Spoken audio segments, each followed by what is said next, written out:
Agriculture finances हम discuss करेंगे आज कि एग्रीकल्चर फाइनेंसेस में जो लोन्स होते हैं वो शॉर्ट टर्म लोन होंगे अगर 18 महीने से कम के लोन है, ठीक है, मतलब इन जनरल लोन्स के लिए बताया गया है। और मीडियम और लॉन्ग टर्म है अगर वो 36 महीने से ज़्यादा है, 3 साल 1.5 साल तक का लोन तो शॉर्ट टर्म, और 3 साल से ऊपर का है तो मीडियम और long term loan. Crop loans जो होते हैं बेसिकली वो एग्रीकल्चर के पर्पज़ के दिए जाते हैं, फार्मिंग वगैरह के लिए, ठीक है। तो सबसे पहले हम डिस्कस करेंगे किसान क्रेडिट कार्ड स्कीम, लेकिन उससे पहले ये देख लीजिए कि ये चैप्टर का नाम है, ये JIB पेपर 2 है, module B functions of banks में चैप्टर 16 यानी एग्रीकल्चर फाइनेंस के बारे में आज हम लोग पढ़ रहे हैं। किसान क्रेडिट कार्ड स्कीम जो है वो बेसिकली क्रेडिट कार्ड प्रोवाइड करती है किसको, किसानों को यानी फार्मर्स को, अपनी उनकी लैंड होल्डिंग के हिसाब से, ठीक है, जिससे कि वो लोग जो भी इन्वेस्टमेंट है वो उस पैसे के थ्रू कर सकें, मतलब बीज खरीदना या जो आपकी फर्टिलाइजर्स को खरीदना या इरिगेशन के अरेंजमेंट्स करना, इन सब के लिए वो पैसों को इस्तेमाल करते हैं, तो इसलिए उन्हें दिया जाता है पैसा। डिस्क्लेमर देख लीजिए that this video is for educational purposes only.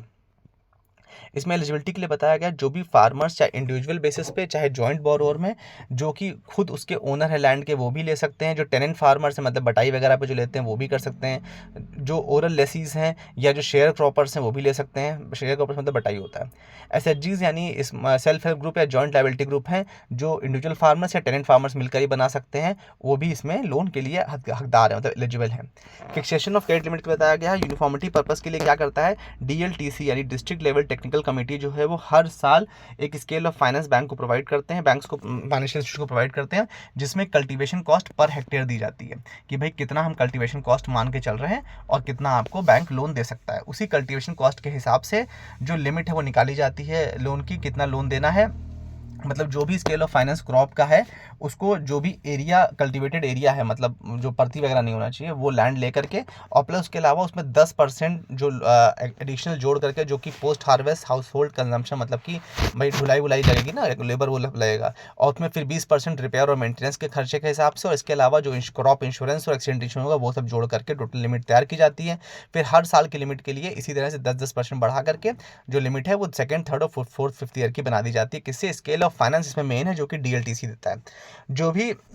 Farmers एक से ज़्यादा क्रॉप एक साल में कर रहे हैं, रबी खरीफ जायद इस तरह से रहता है ना, तो उस केस में उनके लिए सबके लिए अलग अलग पैटर्न बनाया जाता है और ये देख लिया जाता है कि भाई एक समय में एक ही क्रॉप लगी हो, ये नहीं कि क्योंकि कोई वो जो खेत है वो फ्लैट तो है ना कि आप 2 फ्लोर पे दे दोगे, ऐसे समझो, हंसी की बात है। फिर उसके बाद टर्म लोन इन्वेस्टमेंट के लिए भी कहा गया है कि बैंक जो है वो इसमें टर्म लोन भी दे सकते हैं। क्यों दे सकते हैं टर्म लोन, कि अगर उन्हें कोई एसेट वगैरह खरीदना, मान लीजिए उन्हें पंप खरीदना है, जेट सेट लेना है, तो उसके लिए उन्हें टर्म लोन भी चाहिए होगा, ठीक है, खेती के अलावा, तो टर्म लोन की व्यवस्था इसमें रहती है। इसके बाद मार्जिनल फार्मर्स के लिए कहा गया है कि इनको 10,000 से लेकर 50,000 तक का लोन दिया जाता है, जिसको फ्लेक्सी KCC भी कहा जाता है, जो डिपेंड करता है उनकी लैंड होल्डिंग पे और क्या क्रॉप यानी क्या फसल वो उगाने वाले हैं उस पर, उनके वेयर हाउस में स्टोरेज वगैरह कितनी कैसी क्या है उस पर डिपेंड करता है। इसके साथ ही इनको एक स्मॉल टर्म लोन भी दिया जा सकता है जो कि फार्म इक्विपमेंट जैसे कि मिनी डेयरी के लिए, पोल्ट्री सेटअप करने के लिए, ये सब दिया जाता है, जो किसका डिस्कशन असेसमेंट इसका कौन करेगा, ब्रांच मैनेजर असेसमेंट करेगा, जो भी उनकी वैल्यू ऑफ लैंड होगी उसको ध्यान में रखे बिना। लैंड एरिया कम भी है तो भी आप डेयरी का लोन दे सकते हो, ये मतलब है कहने का। KCC for animal husbandry and fisheries, इसमें एलिजिबिलिटी क्या है, जो इनलैंड फिशरीज और एक्वाकल्चर वगैरह के लिए है उसमें या तो खुद का लैंड होना चाहिए या फिर आपने लीज पर रखा हो, मतलब पट्टा वगैरह आपके पास हो, तभी आप ये कर सकते हो। जो मरीन फिशरीज है उनके लिए कहा गया है जो भी रजिस्टर्ड फिशिंग वेसल्स होंगे, बोट होंगे, उनके मतलब जो मरीन के मतलब है जो कोस्टल एरिया में, केरला में हो गया, गोवा में हो गया, मुंबई में हो गया, वहाँ पर प्रॉपर बहुत काम होता है, तो उनके पास प्रॉपर उनके फिशिंग वेसल्स या बोट्स वगैरह होने चाहिए, उनको चलाने का लाइसेंस होना चाहिए, लोकल अथॉरिटीज़ का लाइसेंस होना चाहिए कि फिशिंग, क्योंकि वहाँ पर तो बहुत ब्रॉड लेवल पर फिशिंग होती है ना।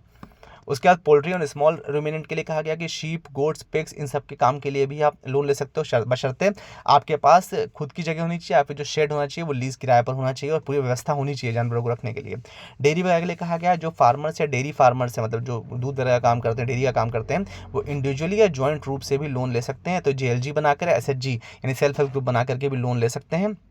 किस पर्पज से, डेयरी पर्पज से, लैंड उनका खुद का भी हो सकता है, रेंट का भी होता है, लीज का भी हो सकता है, ठीक है। स्केल ऑफ फाइनेंस जो इसका होता है डेयरी का या गोट का या पोल्ट्री का, इन सब के लिए भी स्केल ऑफ फाइनेंस DLTC ही देता है। और वो उसमें ये भी कॉस्ट देखता है कि जो रिकरिंग कॉस्ट है, फिशरी का अगर दे रहे हैं तो एक बार आपने तालाब सेटअप कर लिया, मछलियाँ ले आप, ठीक है, फिर आपको सीड्स चाहिए उनके लिए, उनको खाना चाहिए, फीड मतलब जो वो खाएंगे वो लोग, कुछ फर्टिलाइजर वगैरह अगर चाहिए हो, कुछ सॉइल की कंडीशनिंग के लिए, हार्वेस्टिंग के लिए, तो वो सब चीज़ें वो एड ऑन और रिकरिंग एक्सपेंसेस हैं। भाई जो खाना आप खिलाओगे अपने पोल्ट्री में उनको, अपने गोट्स वगैरह को, या फिर आप जो मछलियों को दाना खिलाओगे वो आपको लेना पड़ेगा ना बार बार,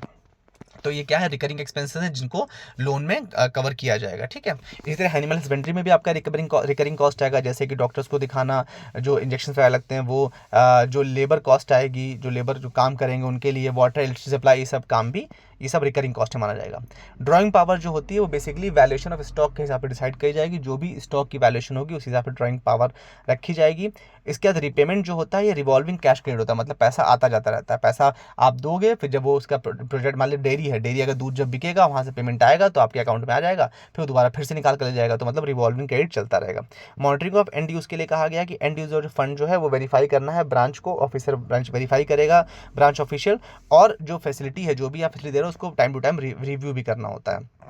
केसीसी स्कीम में कहा गया है कि जो भी रिवॉल्विंग कैश क्रेडिट फैसिलिटी है उसमें किसी प्रकार का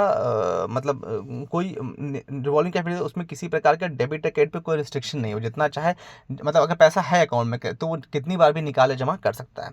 पीरियोडिक रिव्यू केसीसी के भी होते हैं, कोई कमी मिलती है तो उनको बंद कर दिया जाता है, ठीक है। रिपेमेंट पीरियड जो है जनरली 5 साल का होता है नॉर्मली, अगर लॉन्गर पीरियड चाहिए तो वो भी मिल जाता है। मार्जिन सिक्योरिटी के लिए कहा गया है कि 1.6 लाख तक, अब हालांकि 2 लाख लिमिट होगी, 2 लाख तक की कोई भी मार्जिन नहीं देना होता है। इंश्योरेंस फैसिलिटी में कहा गया है कि जब आप लोन देते हैं किसी जगह तो उसके साथ में आपको पायस यानी personal accident insurance scheme, health insurance आदि में को कवर करना पड़ता है। क्रॉप इंश्योरेंस जो फसल बीमा है वो मैंडेटरी है, कंपलसरी है। इसके साथ साथ जो बैंक है वो इंटरेस्ट सबवेंशन, इंटरेस्ट और प्रॉम्प्ट पेमेंट वगैरह जो आता है केसीसी वगैरह में, उसके लिए इंटरेस्ट सबवेंशन स्कीम भी प्रोवाइड करी जाती है। सेक्टर एक्टिविटीज एग्रीकल्चर फाइनेंसिंग में कहा गया है कि टर्म लोन के केस में एग्रीकल्चर, हॉर्टिकल्चर, प्लांटेशन, सेरीकल्चर मतलब सिल्क वाला होता है, एनिमल हस्बेंड्री, फिशरीज, ये सब काम किया जाता है। लैंड डेवलपमेंट के लिए कहा गया है कि मान लीजिए कोई आपका कोई हिली रीजन वगैरह है, वहाँ आपको बाउंड्री वगैरह करवानी है, स्टोन वॉल सेट करनी है, फेंसिंग करवानी है, तो इस पर्पज़ के लिए भी लोन मिल जाएगा, बशर्ते आपको प्रॉपर एस्टिमेटेड कॉस्ट और जो इंजीनियर के द्वारा एस्टिमेट करी जाएगी उसकी एक रिपोर्ट, प्रॉपर प्रोजेक्ट रिपोर्ट आपको जमा करनी होगी। माइनर इरीगेशन वगैरह की आपको फैसिलिटी शुरू करना चाहते हैं तो उसके लिए पैसा मिल जाएगा, लेकिन जो भी सिविल वर्क आपको करवाना है उसके लिए जो कोटेशन है वो आपको सबमिट करना पड़ेगा, तभी पे कार्रवाई होगी। फार्म मैकेनाइजेशन मतलब क्या होता है कि जो भी ट्रैक्टर्स वगैरह के अलावा पावर टिलर्स हुए, थ्रेशर्स हुए, हार्वेस्टर्स हुए, स्प्रेयर, डस्टर्स, इन सब के लिए अगर आपको पैसा चाहिए तो वो भी आपको मिल जाएगा, बशर्ते आपके पास कम से कम 5 एकड़ का लैंड होना चाहिए, जो कि इरीगेटेड लैंड होना चाहिए, ठीक है। इसके साथ साथ इसमें आपको मार्जिन मनी 25% डालनी पड़ती है, मतलब अगर आपने 50 लाख का लोन लिया तो आप मान लीजिए 12.5 लाख रुपए आपको डालना है। रिपेमेंट पीरियड में 3 से 9 साल तक का होता है। हॉर्टिकल्चर मतलब क्या होगा, पेड़ पौधे वाला, फूल पत्ती वाला जो होता है वो काम जो अगर आपको करना है तो उसके लिए भी लोन मिल जाएगा, बशर्ते आपका जो एरिया है वो उसमें अप्रूवल वगैरह आपके पास होना चाहिए, जहाँ से आपको ये लेना है वो अप्रूवल आपके पास कंपलसरी है, क्योंकि इसका आपको अप्रूवल नहीं मिलता है। डॉक्यूमेंट्स वगैरह के लिए कहा गया है कि अगर आपको हॉर्टिकल्चर काम करना है तो वाटर और सॉइल का जो आपकी टेस्ट रिपोर्ट है वो सबमिट करना है, हॉर्टिकल्चर डिपार्टमेंट से फिजिबिलिटी सर्टिफिकेट प्राप्त करना है, लैंड रिकॉर्ड जमा करना है, क्या कॉस्ट आ रही है उसका कोटेशन एस्टिमेट जमा करना, और प्रोजेक्ट अगर बहुत बड़ा है तो प्रोजेक्ट रिपोर्ट भी सबमिट करनी है। मिनिमम सपोर्ट प्राइस आपको क्या होता है पता है? मिनिमम सपोर्ट प्राइस का मतलब ये है कि किसी भी किसान को नुकसान नहीं होना चाहिए। भाई आपने आलू आज पैदा किया, कल को आलू बहुत ज़्यादा हो गया, अब आलू पता लगा बहुत सस्ते में बिक रहा है, तो किसान ने पूरा पैसा लगा, उसका पैसा डूब गया। तो मिनिमम सपोर्ट प्राइस एक तरह से गवर्नमेंट ने एक स्कीम शुरू करी जिसके अंतर्गत किसी को मजबूरी में डिस्ट्रेस सेल ना करनी पड़े। मतलब कि अगर आलू की मिनिमम कीमत डिसाइड करेगी कि 10 रुपये से नीचे नहीं बिकेगा तो 10 रुपये तो किसान को मिलेगा ही मिलेगा, भले गवर्नमेंट अपने पास से दे, ये मतलब है। इसको एप्लीकेबल कौन करता है? नोडल एजेंसी होती है गवर्नमेंट ऑफ इंडिया की, फूड कॉर्पोरेशन ऑफ इंडिया, वो इसको करती है, जो कि हर साल 25 क्रॉप्स के बारे में, रबी और खरीफ संबंधित 25 क्रॉप्स में बताती है। इस तरह नैफेड होती है, national agriculture cooperative marketing federation of India limited, जो कि ऑयल सीड और पल्सेस का भी एमएसपी यानी मिनिमम सपोर्ट प्राइस तय करती है। 2018 में गवर्नमेंट ने क्या शुरू किया था? पीएम आशा यानी प्रधानमंत्री अन्नदाता आय संरक्षण अभियान, मतलब उसमें एमएसपी का ही नाम बदल करके अन्नदाता आय संरक्षण अभियान का मतलब ये हुआ कि अन्नदाता जो भी चीज़ यानी किसान जो भी चीज़ पैदा कर रहे हैं उनको मिनिमम सपोर्ट प्राइस दिया जाएगा। इसके लिए स्कीम शुरू करी गई थी। इसके बाद 2016 से प्रधानमंत्री फसल बीमा योजना भी शुरू करी गई। इसके पहले जितनी भी अलग अलग प्रकार के इंश्योरेंस थे फसल संबंधी, उन सबको कैंसिल कर दिया गया, अब सिर्फ फसल बीमा योजना चलती है। इसमें 2 तरह के कंपोनेंट्स होते हैं, एक होता है बेसिक कवरेज, एक होता है एड ऑन कवरेज। फसल बीमा का लाभ उठाने के लिए आधार कंपलसरी है, ठीक है। With this we have come to end. I hope you like the session. Do like, share and comment and subscribe. Thank you so much for your valuable time.